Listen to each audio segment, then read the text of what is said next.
kung sakali man nayayain niyo akong uminom? Pass. Pasundo. Tara na!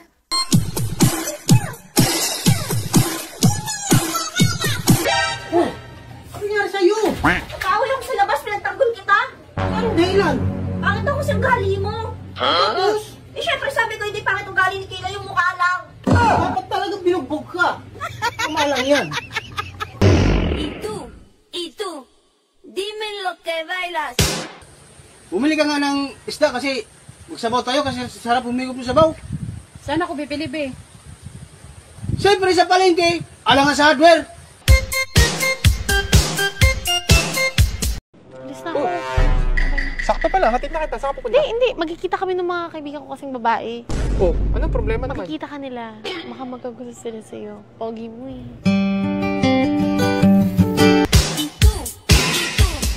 Dime lo que bailas. Pa, gusto mo ng pera? Oo. Wala ka sigurong pera, no? Siyempre, wala nga eh. Ka ba sa Logic? Magaling, siyempre. Nakikita mo to? Pera tsaka lapis? Oo. Magaling ka sa Logic? Oo nga. Sige nga, sagutin mo yung 3 kong tanong. Bibigay ko sa yung pera na yan. So, 1K? Oo! Oo. Sige. Basta, isasagot mo lang lapis. Nakikita mo to, di ba? Oo. Lapis lang isasagot mo. Okay, game. O, game. Lapis. Wala pa nga! Wala ka ba? Wala pa. Anong pangalan mo? Lapis. Galing. Akin na to. Wala pa! Pangalawang tanong. Ah. Saan ka nakatira? Lapis. Ang galing talaga. Ang galing. Ilan tanong na? 2. Mali. Lapis sasagot mo dapat. O, Ay, hindi, lapis. sabi mo ano eh. Sige, bibigyan kita sa one chance. Sige. Sige. O pa, last na tanong ha. Dapat matatama mo na to. Sige. Para mapasay na yung perang yan. Kanina, dinaya mo ako eh. Wala nga. Bibigyan na nga kita ng chance eh. Tapos? Sige, uwi na. Game, pili. Anong gusto mo mapanalunan? Lapis o pera? Ang tagal sumagot. Lapis o pera? Lapis. Yan. Alis na ako pa. Akin na to, ha. Kapag sinagot ko naman pera, bibigyan niya sa akin, lapis, talo pa rin. Saan ba talaga ako? Nagkamali ka na nun nung pinamigay mo ang ararian mo kay Matilde. Pero ngayon, sinasauli na sa'yo, ibinigay mo pa rin! Asa kaya si Rigor? Uy, dahil palang tao rito. Uy, Rigor! Diyan ka pala eh. Ano yan? Tayo? Wala kami ulam na ining eh. Nga, Rigor, Father's Day. Tayo ulam mo.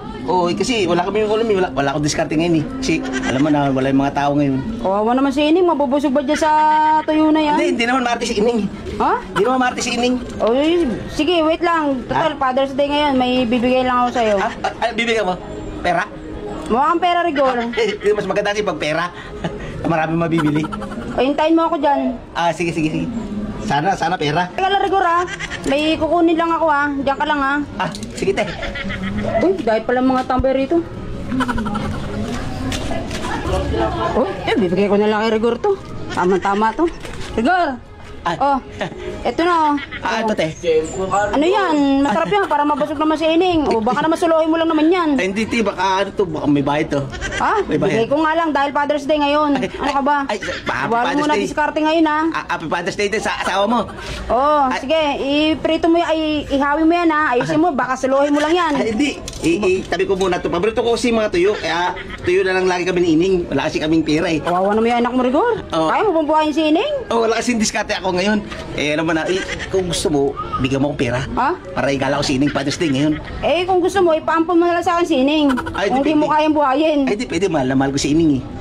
Baka mabusog ka lang dyan. Ikaw laluma mo niya, Rigor. Marami yan, ha? Pwede ko ito benta? Ha? Pwede ko naman benta? Ba't mo ibibenta? Para magkapera ako. Ano naman to si Rigor? Pambiling cake Pati ba? ba namang pagkain, bibenta mo pa? Sige, te. Ano mo, ha? Ayusin mo, ha? Ano bang iutos mo pala sa akin at napadpad ka dito? Wala, maghahanap sana ako ng ano ngayon, Basta, maghahanap sana ako ng ano. Ha? Pero nakita kita. Wait lang. Huwag mo scroll. So, may sasabihin ako sa'yo. Huwag kang silent viewer kasi paano kita mahagisan kung silent viewer? Mga idol, pagdadaan to sa wall nyo mga idol, pwede bang paki-like and share sa video na to mga idol? Para makita naman sa mga taga-syudad mga idol. So mga idol, maraming salamat sa inyong panonood. Thank you. Kanina sa company, ang aking ID ay bagay nasira. Bago, hindi ko baga alam kung saan nagpatak yung pinaka-ano ko ID baga. Ngayon ako hindi ko alam kung ako'y nahuhuli baga o ano. Ngayon aking sabi ko, nasan kaya ang aking ID? Nagpatak yata. Tingnan mo't nabigtal ang ano, yung sa lace baga.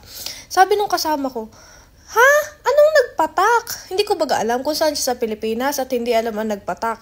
Anong nabigtal? Sabi ko, ang hirap din talaga mag-explain kapag ang iyong mga kasamahan ay hindi taga Batangas, bago, kumbaga sa ano yung mga salita nila kasi nga, baka nalaglag, sabi nung isa. Oo, yun, nakita mo baga kako? Kaya naman, ako'y nahirapan mag-explain. Hoy, mami, tapos ka na ba na maligo? Oh, bakit? Bebembang ka na naman. Bakit? Diyos ko, napakabatugan mo naman. Masama Palit ba? ka ng bembang.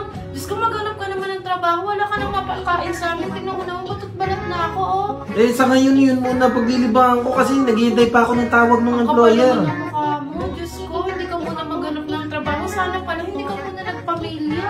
Hindi mo pa naman pala kayang bumuhay ng pamilya. Naghahanap naman ako ng trabaho. Ay, naku, bumembang ka sa akin. Pag may trabaho ka na, pag may entrega ka na sa akin. Sa ngayon, huwag muna, maglulo ka muna dyan. Sabi nila, yung mga adik daw sa kape, madalas mahulog sa maling tao. Leo, di ba sinabi ko sa'yo, tigilan mo na yung pamamakla mo? Ikaw talaga ha, hindi ka talaga nasasabihan, Leo. Itigil mo na yung pamamakla mo, Leo. Paldo ka na naman.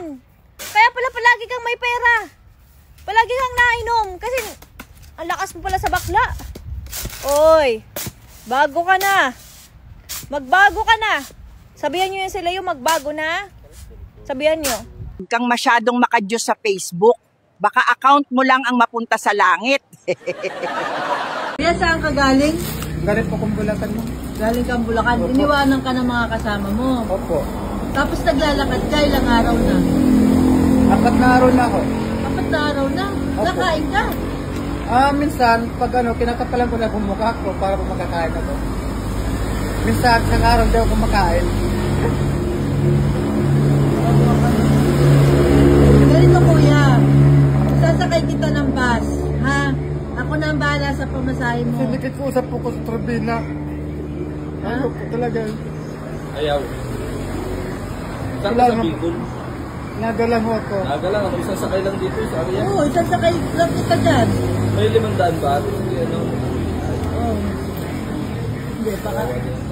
Pagod na po ako sa kalakad. Wala, gusto mo magpahinga ka muna. Pahinga ka muna. Doon, no? Mayroon kaming kubo dyan. Sasakay ka namin. Ha? Oo, ma'am, salamat po. Oo, sige. Tapos pakakainin kita loob ko po dito. ito sa inyo, ma'am. Huwag ka mag-alala, buti dito ka napadaan. Pahinga ka muna at mamaya. Pahinga ka muna, ha? Sasakay ka namin sa bus. Pagka umuulan, lumalakad ako kasi para ano po ko ng ano apelyido mo? Ano po ko, Bermel. Noel Bermel po. Noel Bermel. Bakit naman ninyo iniwan si Noel Bermel? Bakit pinapapunta ng Bulacan? Sabi po kasi may trabaho sa Manila. Pero pagka ko, kapagkasabi nyo sa akin, tapos hindi ko lang pala alam, niloloko lang pala ng mga kasama ko. Tapos iniwanan na lang bigla ako dun sa pinintayo namin na sakyan. Tapos sabi nila, may bibilin daw lang na sila. Pagkatapos, hindi na sila bumalik. Wala, Diyos ko, ano gano'n yung mga taong sinamahan mo? Walang mga puso. Kailan ka pa doon? Nung nagkaroon na linggo pa po ako doon, ma'am. Kaso, hindi ko masyado mga ng Manila kasi first time ko lang makarating ng Manila eh. Diyos ko, nakakawa si Kuya. Sige po, tutulungan namin si Kuya. At sana siya ay makauwi ng ligtas. Mga idol, mayroong alimango. Ayun oh. Kukunin ko po. Mga idol, mayroong alimango. Sana mahuli.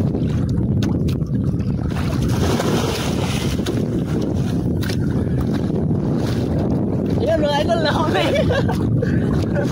Nahuli yung alimango. Ito mga idol oh. Alimango. Ito na mga idol.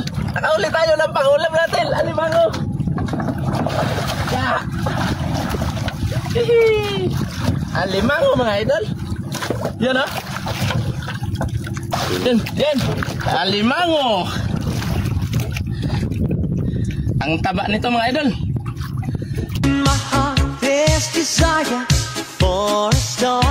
Anak ng toko naman, no? Kung hindi sagad sa puyat, sagad na sagad naman sa problema. Di ba pwedeng ibang sagad naman?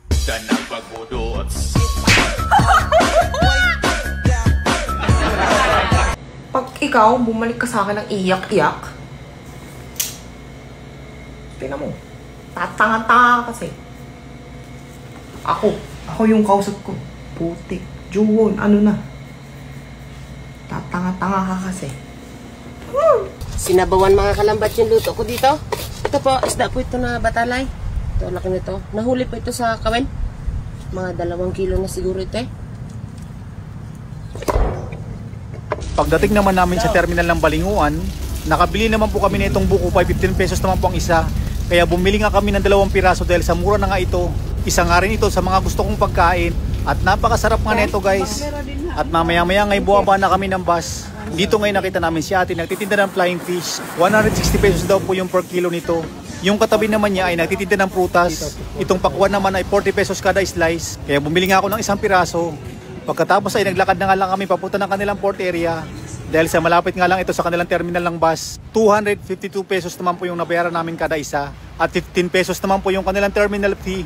Ay, si Rani, saan pupunta yan? Galing talaga, pa-easy-easy lang. Mantalang ako, problemado sa utang niya, buisit siya.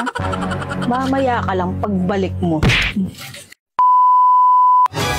Uy, Rani! Halika nga! Galing mo ah! Saan ka galing? Palengke. O, anong ginawa mo dun? Namili. Namili? Ang tigas ng pagmumukha mo. Pag-utang dito, tapos pag mamimili ka sa palengke. Siyempre, nagtitipid ako eh. Nagtitipid, bastos ka talaga. Bayaran mo yung utang mo dito, kapal na mukha mo. Hindi bayaran. Ba't magkano ba utang ko dyan? Talaga lang ah. Taglit lang, papakita ko sa'yo. Oh, ito yung utang mo, oh. 465. Oh. Kala mo. So, ayan, sige, basahin mo. Galing mo. Hindi ba bayaran? Di ba, bayaran ngayon na. Amin na. Oh, amin na, 465. Oh, 2 mega. Ano to? 3 gin. 2 blanca. Rani, pinaglolo ko mo ba ako? 3. Ayan. Sira ulo talaga. Ano, pansit kanton, ilan? 2 rin. O, ayan. O, tatos, may tatos. O, ayan, may tatos. O, ilan tatos? 5. O, ayan, ha. Alam mo, ha. Ito ka bayaran. Ayan. O. Ay, sira ulo ka. Malboro? Ito. Wait, saglit lang, Malboro. Ilan Malboro? 5 este. Oo, Malboro. Ah, sige. Malboro. Ah, na. Bayad na ako. Singil ka ng singil. Buisit ka.